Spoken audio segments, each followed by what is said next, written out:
आपकी संगति से आपके विचार में परिवर्तन होता है, इसलिए संगत अच्छी रखिए, आपके विचार बदल जाएंगे।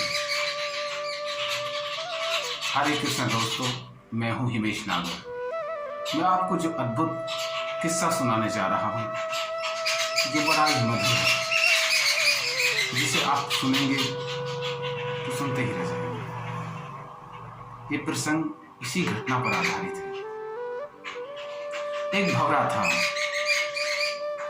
वो रोजाना बाग में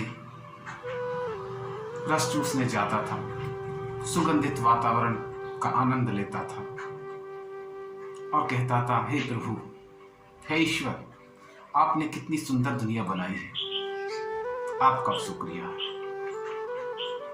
पास में ही एक नाला था, उस नाले में बहुत सारे कीड़े थे।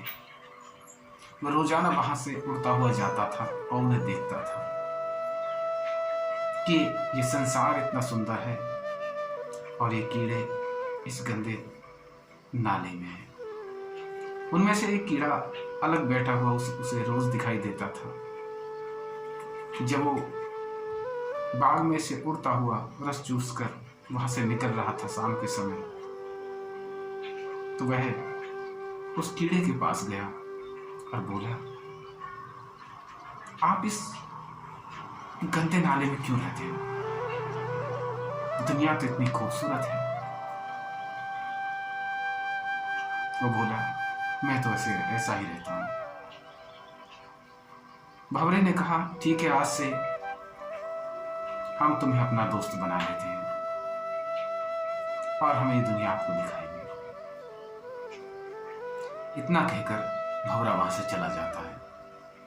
अगले दिन जब सुबह होती है, सुबह को जब भंवरा वहां से जा रहा होता है तो उस कीड़े के पास जाता है और उसे अपनी पीठ पे बैठा करके फूलों की बगीचे की तरफ ले जाता है। दोस्तों, वहां एक फूल के ऊपर उसे बिठा देता है और कहता है कि आनंद लो, और खुद वहां से उड़ करके रस चूसने लगता है। रस चूसने में वो इतना मगन होता है कि शाम ढल जाती है, उसे याद ही नहीं रहता है कि वह कीड़े को बुलाया है। शाम होने के कारण जिस फूल पर वो कीड़ा बैठा था वह बंद हो जाता है। अब वो कीड़ा विचलित होने लगता है। अगले दिन उन फूलों की माला बनाई जाती है और उस माला को ले जाकर के बिहारी जी के गले में पहनाया जाता है।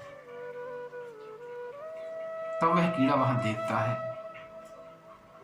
वहां के सुगंधित वातावरण को, वहां के प्रफुल्लित वातावरण को, वहां की एक अजीब किस्म की ऊर्जा को देख करके वह बड़ा प्रसन्न होता है। जय जयकारें लग रही है, जय जयकार हो रही है, राधे राधे हो रही है। वह मन ही मन भाव विभोर हो जाता है, प्रभु से कहता है, हे प्रभु, हर जीव तुझसे ही पैदा है और तूने मुझे अपने पास बुलाया है। बस अब मैं आपके ही चरणों में रहना चाहता हूं। आपके स्पर्श से मेरा जीवन धन्य हो गया।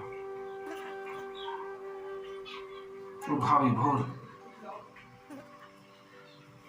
बिहारी जी के चेहरे को देखता है, अति सुंदर, मनमोहक, और उन्हें देखता है।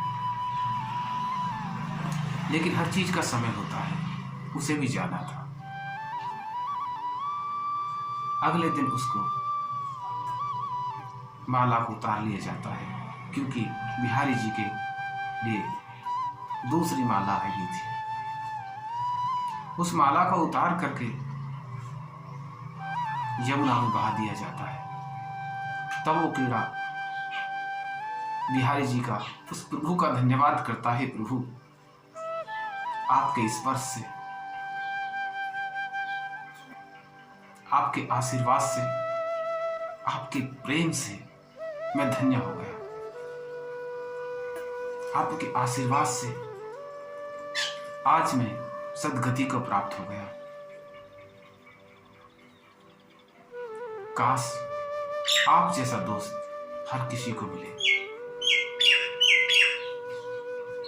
आपके प्रेम से, आपके आशीर्वाद से आज मैं गंगा जी, यमुना जी में बहाया जा रहा हूं, और वो भी फूलों के साथ।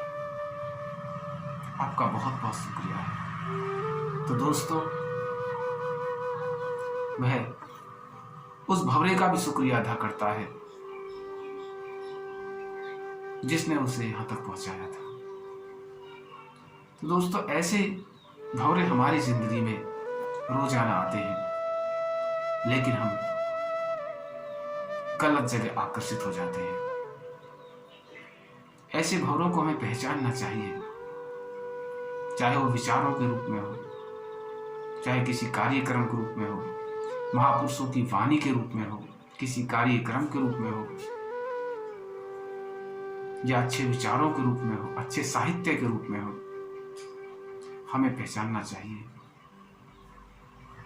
वही भंवरे होते हैं हमारे। प्रभु के द्वार, मंदिर के द्वार हमेशा खुले रहते हैं।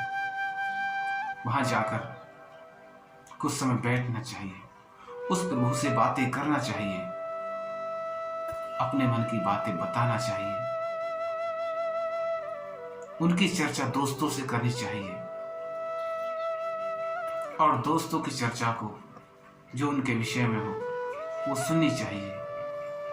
यही तो हमारे लिए भंवरे होते हैं।